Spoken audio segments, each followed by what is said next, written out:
আজকে ভিডিওতে রায়মার্টিন প্রশ্নবিদ্যা 2024-এর ষষ্ঠ শ্রেণীর পরিবেশ বিজ্ঞান বিষয়ে তৃতীয় পরীক্ষায় মূল্যায়নের যে 10 নম্বর প্রশ্নসেটটি রয়েছে অর্থাৎ যাদবপুর বিদ্যাপীঠ এই বিদ্যালয়ের সমস্ত প্রশ্নের উত্তরগুলি করব। তার আগে তোমরা কেউ যদি আমার চ্যানেলে নতুন হয়ে থাকো তাহলে চ্যানেলটি অবশ্যই সাবস্ক্রাইব করে নেবে। প্রথমে একে এটা আছে সঠিক উত্তরটি নির্বাচন করো। একে আছে ব্যাকটেরিয়ার রাজ্যকে বলে, এটা মনে রাখবে। দুয়ে প্রদত্ত কোনটি জটিল যন্ত্রের উদাহরণ, এটা সেলাই মেশিন হবে। তিনে একটি ব্যক্তবীজী উদ্ভিদের নাম হলো, এটা পাইন হবে। চারে এসআইতে বলের একক, এটা নিউটন হবে। পাঁচে কোন মশা ম্যালেরিয়া রোগের জীবাণু বহন করে, এটা হবে অ্যানোফিলিক্স। ছয়ে প্রদত্ত কোনটি প্রথম শ্রেণীর খাদ্য, এটা গরু হবে। সাথে হাইড্রোজেন সালফাইডের সংকেত হলো, এটা H2S। আটে কোন শক্তি আমরা সূর্য থেকে পাই না, এটা হবে পারমাণবিক শক্তি। নয়ে প্রদত্ত কোনটি স্তন্যপায়ী প্রাণী, এটা হবে তিমি। দশে প্রদত্ত কোনটি চাষের জমি থেকে পাওয়া বর্জ্য পদার্থ, এটা হবে ডিডিটি। দুই আছে বাম স্তম্ভের সঙ্গে ডান স্তম্ভ মিলে লেখো। বাম স্তম্ভ একে আছে প্রথম শ্রেণীর লিভার, এটা হবে কাঁচি। দুয়ে দ্বিতীয় শ্রেণীর লিভার, এটা হবে জাঁতি। তিনে তৃতীয় শ্রেণীর লিভার, এটা হবে চিমটা। চারে আছে কাজল পাখি, এটা হবে পরিযায়ী পাখি। এরপরে পাঁচে আছে কেঁচো, এটা হবে অ্যানিলিডা। এরপরে তিনে আছে শূন্যস্থান পূরণ করো। একে আছে জল একটি, এটা হবে যৌগিক পদার্থ। দুয়ে প্রাচীনকালে গ্রীষ্মে দৈর্ঘ্যের একক হিসেবে, এটা হবে বিঘত ব্যবহার করা হতো।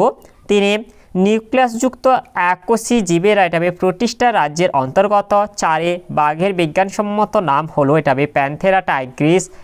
পাঁচে নিকেল একটি, এটা হবে চৌম্বক পদার্থ। ছয়ে উদ্ভিদের বৃদ্ধি পরিমাপক যন্ত্রের নাম হলো, এটা হবে আর্ক অক্সানোমিটার। সাথে গাছের কাঠ অংশে, এটা হবে সেলুলোজ নামক শর্করা বস্তু থাকে।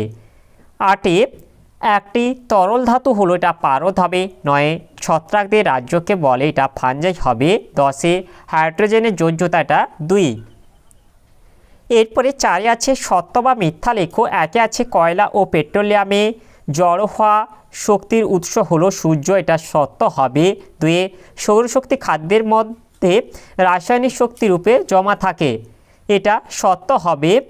এরপর তিনে আছে মস জাতীয় গাছকে টেরিডোফাইটা বলে, এটা মিথ্যা হবে। চারে মৌচাক মোম দিয়ে তৈরি, এটা সত্য।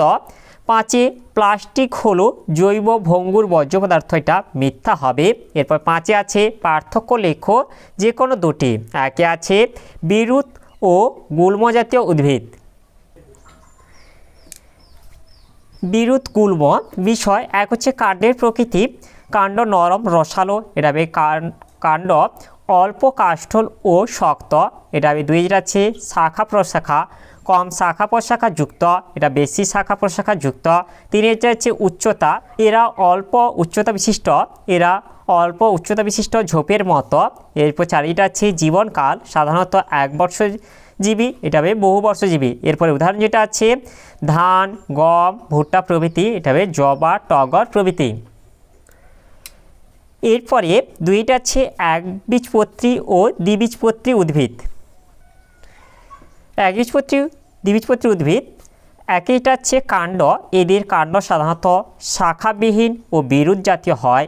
এদের কাণ্ড সাধারণত শাখা প্রশাখাযুক্ত বিরুৎ গুল্ম ও বৃক্ষ জাতীয় হয়। দুইটা আছে পাতা শিরাবিন্যাস, পাতায় সমান্তরাল শিরাবিন্যাস থাকে, পাতায় জালিকাকার শিরাবিন্যাস দেখা যায়। তিনি আছে বীজপত্রের সংখ্যা, বীজের একটি মাত্র বীজপত্র থাকে, বীজের 2টি বীজপত্র থাকে। এরপর যেটা আছে মূলতন্ত্র, অস্থানিক প্রকৃতির গুচ্ছমূল থাকে, তবে স্থানিক প্রকৃতির প্রধান মূল থাকে।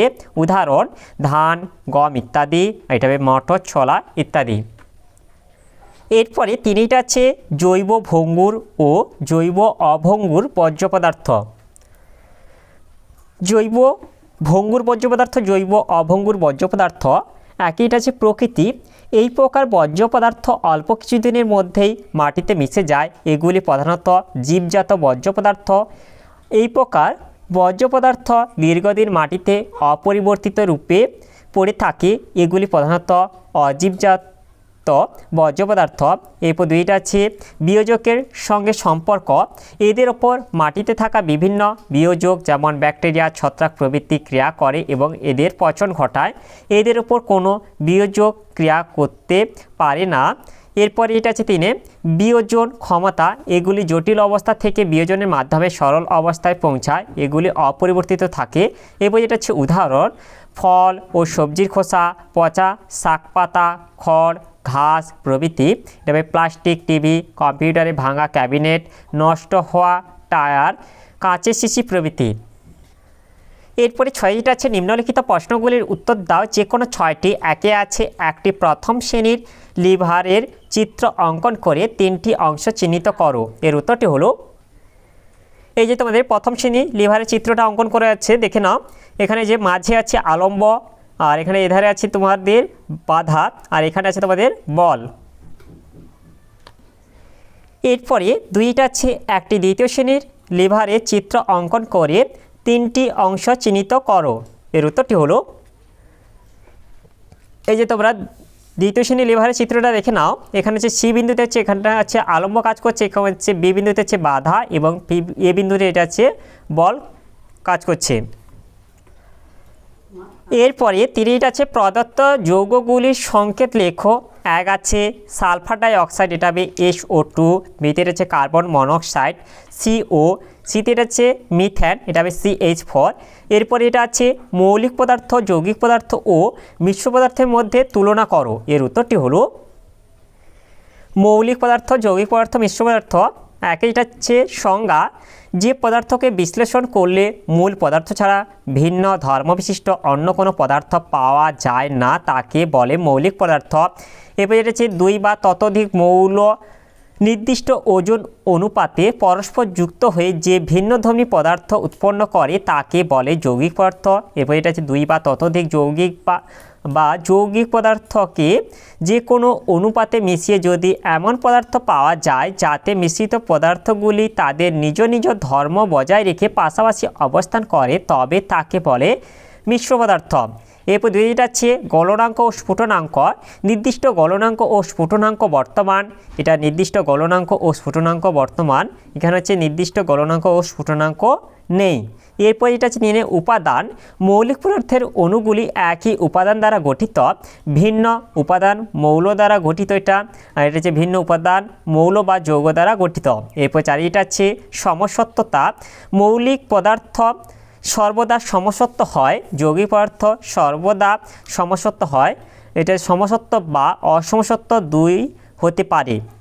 এরপরে এটা আছে 5 সংখ্যা, মৌলিক পদার্থের সংখ্যা সীমিত, যৌগিক পদার্থের সংখ্যা অসংখ্য, মিশ্র পদার্থের সংখ্যাও অনেক। এরপরে 6টা আছে উপাদানের রাসায়নিক ধর্ম। উপাদানের রাসায়নিক ধর্ম একই থাকে, উৎপন্ন যৌগের ধর্ম উপাদান মৌলের ধর্ম থেকে পৃথক হয়, আর এটাতে হচ্ছে মিশ্র পদার্থে উপাদানগুলির নিজস্ব ধর্ম বজায় থাকে। এরপর 7টা আছে উপাদান পৃথকীকরণ, একটি মাত্র উপাদানের তৈরি, তাই উপাদান পৃথকীকরণ করতে হয় না, এটা হচ্ছে সহজে উপাদানগুলি পৃথক করা যায় না, এটা হচ্ছে সহজ পদ্ধতিতে উপাদানগুলি পৃথক করা যায়। এরপরে 4টা আছে উদাহরণসহ মোলাস্কা ও আর্থ্রোপোডার বৈশিষ্ট্যগুলি লেখো। এর উত্তরটি হলো, আর্থ্রোপোডার বৈশিষ্ট্যগুলি হলো, এক হচ্ছে দেহ সাধারণত 3টি অংশে বিভক্ত, মস্তক, বক্ষর ও উদর। এরপর 2টা আছে এদের দেহে উপস্থিত সুর ও পাগুলি খণ্ডে খণ্ডে বিভক্ত থাকে। 3 প্রতিটি দেহ খণ্ডকে সাধারণত এক জোড়া করে সন্ধির উপাঙ্গ থাকে, যুক্তপদের জন্য এদের সন্ধিপদী বলে। 4 দেহ কাইটিন নির্মিত শক্ত বহিঃকঙ্কাল বা খোলক দ্বারা আবৃত। 5 পুঞ্জাক্ষী বর্তমান। এরপর এটা হচ্ছে মোলাস্কার বৈশিষ্ট্য হলো, এক হচ্ছে দেহ নরম খণ্ডকবিহীন হয়, দেহ ম্যান্টল নামক বিশেষ পর্দা দ্বারা আবৃত থাকে। 2 নরম দেহের বাইরে বা ভেতরের দিকে চুন জাতীয় পদার্থ ক্যালসিয়াম কার্বনেট নির্মিত খোলক থাকে। 3 দেহ 3টি অংশ নিয়ে গঠিত, মস্তক, মাংসলপথ ও দেহের ভিতরে অঙ্গসমূহ। এরপর 4টা আছে এদের গমন অঙ্গ হলো মাংসলপথ। 5 রেচন অঙ্গ বৃক্ক। এরপরে 5 হচ্ছে পুষ্টিস্তর বা ট্রপিক লেভেল কাকে বলে, খাদ্য পিরামিড বলতে কি বোঝায়, চিত্রসহ ব্যাখ্যা করো। এর উত্তরটি হলো, পুষ্টিস্তর বা ট্রপিক লেভেল খাদ্য পিরামিডের একটি ধাপকে বলা হয় পুষ্টিস্তর বা ট্রপিক লেভেল। এরপর এটা হচ্ছে খাদ্য পিরামিড। যে কোনো খাদ্য শৃঙ্খলের অন্তর্গত উদ্ভিদ ও প্রাণীদের নিচ থেকে উপরের ক্রমিক পর্যায়ে অনুভূমিক ধাপে সাজালে যে ছক বা পিরামিড তৈরি হয় তাকেই বলা হয় খাদ্য পিরামিড। এই পিরামিডের ভূমির দিকে জীবের সংখ্যা বেশি এবং শীর্ষের দিকে কম হয়। এই যে তোমাদের পাশে খাদ্য পিরামিডের চিত্রটা দেওয়া আছে, তোমরা দেখে নাও। এরপরে 6 যাচ্ছে লাল পিঁপড়ে ও কালো পিঁপড়ের দুটি করে বৈশিষ্ট্য লেখো। মৌমাছিকে কেন সামাজিক জীব বলা হয়? এর উত্তরগুলি হলো কালো পিঁপড়ে এরা খুব বুদ্ধিমান পিঁপড়ে, কঠোর পরিশ্রমে কিন্তু একেবারেই যুদ্ধ করতে পারে না, এরা খাদ্য মজুত করে রাখে। এরপর এটা হচ্ছে লাল পিঁপড়ে, এরা যুদ্ধে পটু হয় এবং এদের দাঁতের ধার ও খুব বেশি হয়, এরা যেখানে থাকে সেখানে অন্য পিঁপড়েরা ঘেঁষতে পারে না, এরা কালো পিঁপড়েদের যুদ্ধে হারিয়ে তাদের দাস বানায়। এর পরের প্রশ্নের উত্তরটি হলো মৌমাছিরা একা একা থাকে না, একসঙ্গে সবাই মিলে একটি যৌথ পরিবারের মতো থাকে। একটি মৌচাকে কেবলমাত্র একটি পরিবার থাকে, পরিবারে অর্থাৎ মৌচাকের কেন্দ্রবিন্দু হলো রানী মৌমাছি। রানী ডিম পাড়ে এবং মৌচাকে থাকা শ্রমিক মৌমাছিরা রানীর সন্তান প্রতিপালন, মধু তৈরি, রানীর যত্ন, মৌচাকের সুরক্ষা প্রদান প্রভৃতি কাজ করে। পুরুষ মৌমাছি কেবলমাত্র প্রজননে অংশ নেয়। বিভিন্ন প্রকার মৌমাছি একসাথে অবস্থান করে এবং কাজ ভাগ করে নেয় বলে এদের সামাজিক পতঙ্গ বলে। এরপরে সাথে এটা আছে টিকা লেখো যে কোনো দুটি। এতে এটা আছে নততল। কোনো সমতল পাটাতনকে অনুভূমিক না রেখে ভূমির তলের সঙ্গে যে কোনো সূক্ষ্মকোণে রাখলে যে যান্ত্রিক ব্যবস্থা গঠিত হয় তাকে নততল বলে। নততলের ব্যবহার এক হচ্ছে লরি, মালগাড়ি প্রভৃতিতে মাল বোঝাই করতে নততল ব্যবহার করা হয়। 2 বাড়ির সিঁড়ি খাড়া না করে ঢালু করা হয়। 3 পাহাড়ের রাস্তা খাড়া না করে ঢালু করে পাহাড়ের গায়ে ঘুরিয়ে তৈরি করা হয়। এরপরে নততলের ব্যবহারের সুবিধা হলো এক হচ্ছে এর গঠন অত্যন্ত সরল, চওড়া কাঠের তক্তা বা পাটাতন ব্যবহার করে সহজেই এটি নির্মাণ করা যায়। 2 যান্ত্রিক সুবিধা সর্বদাই এক অপেক্ষা বেশি বলে এটি ব্যবহার করে সর্বদাই কম বলের বিনিময়ে বেশি বাধা অতিক্রম করা সম্ভব। এরপরে দ্বিতীয়টা হচ্ছে পুলি বা কপিকল। কপিকল বা পুলি হলো একটি শক্ত কাঠ বা ধাতু নির্মিত চাকা যার পরিধি বরাবর খাঁজকাটা অংশে দড়ি পেঁচানো থাকে। এই দড়ির এক প্রান্ত ধরে নিচের দিকে টান দিলে অপর প্রান্তের রাখা বস্তু উপরে উঠে আসে।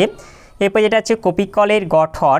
কপিকলের চাকতিটি সর্বদা তার কেন্দ্রীয় অক্ষগামী একটি স্থির বিন্দুকে কেন্দ্র করে ঘোরে।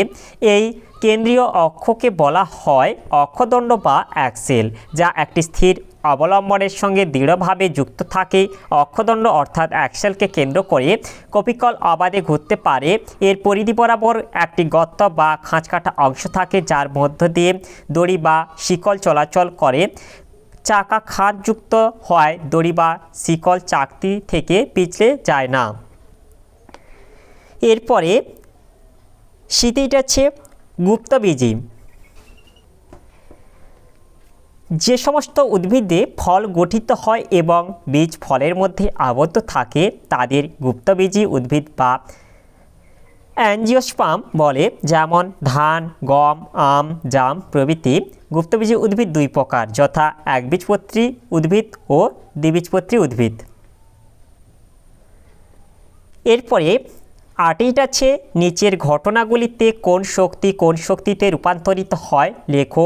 এতে আছে ইলেকট্রিক ইস্ত্রি চালু করা হলো, এটা হবে তড়িৎ শক্তি থেকে তাপ শক্তি উৎপন্ন হচ্ছে। এরপরে দ্বিতীয়টা আছে পোড়া চুনের মধ্যে জল ঢালা হলো, এটা হচ্ছে রাসায়নিক শক্তি থেকে তাপ শক্তি। এরপরে শীতের হচ্ছে চুম্বক লোহার পেরেককে আকর্ষণ করলো, এটা হচ্ছে যান্ত্রিক শক্তি থেকে চৌম্বক শক্তি। তাহলে আজকের ভিডিওতে আমরা ষষ্ঠ শ্রেণীর পরিবেশ ও বিজ্ঞান বিষয় যে 10-এর দাগে যাদবপুর বিদ্যাপীঠ এই বিদ্যালয়ের সমস্ত প্রশ্নের উত্তরগুলি শেষ করলাম। আর তোমরা কেউ যদি আমার চ্যানেলটা এখনও সাবস্ক্রাইব করে রাখোনি তাহলে চ্যানেলটা অবশ্যই সাবস্ক্রাইব করে নেবে। আর ভিডিওটি ভালো লাগলে ভিডিওটিকে অবশ্যই লাইক, কমেন্ট ও শেয়ার করে দেবে।